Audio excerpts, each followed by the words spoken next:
प्राणायाम सभी बंधों के साथ किया जाना चाहिए? इस प्रश्न का उत्तर देने से पहले या उत्तर लेने से पहले एक तो ये जानना जरूरी है कि सभी बंध हैं कौन कौन से।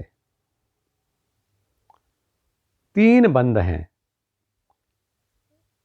मूल बंध है, उड्डयन बंध है और जालंधर बंध है। जब हम तीनों को इकट्ठा लगाते हैं कुछ विशेष परिस्थितियों में, कुछ विशेष उद्देश्य से, तो वो त्रिबंध भी कहलाता है।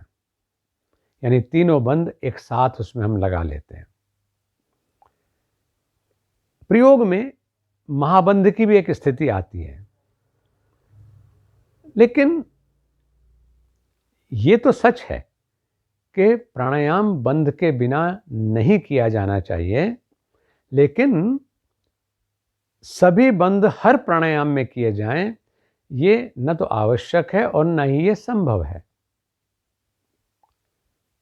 जब हम प्राणायाम करते हैं तो प्राणायाम का जो परिचय है वो इस रूप में भी है कि कुंभक के बिना प्राणायाम नहीं होता है। यानी प्राणायाम में कुंभक एक अनिवार्यता है, और कुंभक का मतलब होता है श्वास को भर करके भीतर रोक लेना और या फिर श्वास को छोड़ करके बाहर रोक देना। जब हम अभ्यंतर कुंभक लगाते हैं प्राणायाम में, तो उस अवस्था में उड्डयन बंध नहीं लगाया जा सकता। तो जब उड्डयन बंध अभ्यंतर कुंभक की अवस्था में, यानी श्वास भरी हुई अवस्था में नहीं लगाया जा सकता, तो स्वाभाविक है कि प्राणायाम में सारे बंध एक साथ नहीं लगते हैं।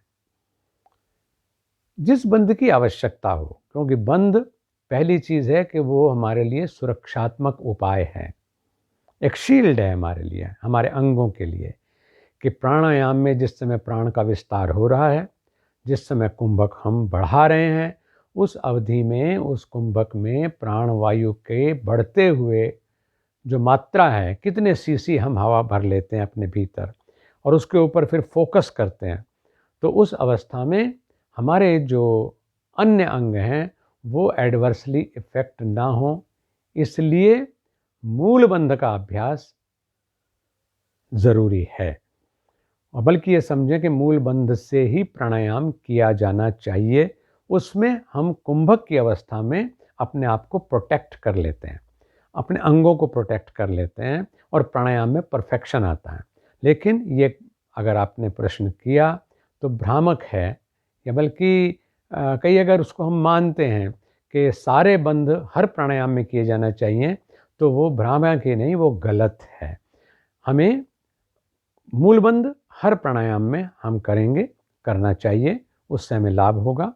कुंभक की जहाँ ज़रूरत हो वहाँ किया जाना चाहिए, और जालंधर बंध की भी जहाँ ज़रूरत हो वहाँ किया जाना चाहिए। और इसीलिए कहा गया है कि गुरुपदिष्ट मार्गेण योगमेव समभ्यसेत, कि योग को किसी अनुभववृद्ध गुरु के मार्गदर्शन में ही करना चाहिए। और वरना साथ ही बता दिया गया कि देखा देखी साधे योग, छीजे काया बाढ़े रोग। अगर देखा देखी ऐसे ही अलटप हम करते रहेंगे तो उससे बजाय काया कंचन होने के काया क्षीण हो जाएगी और रोग नष्ट होने के बजाय रोग बढ़ जाएंगे।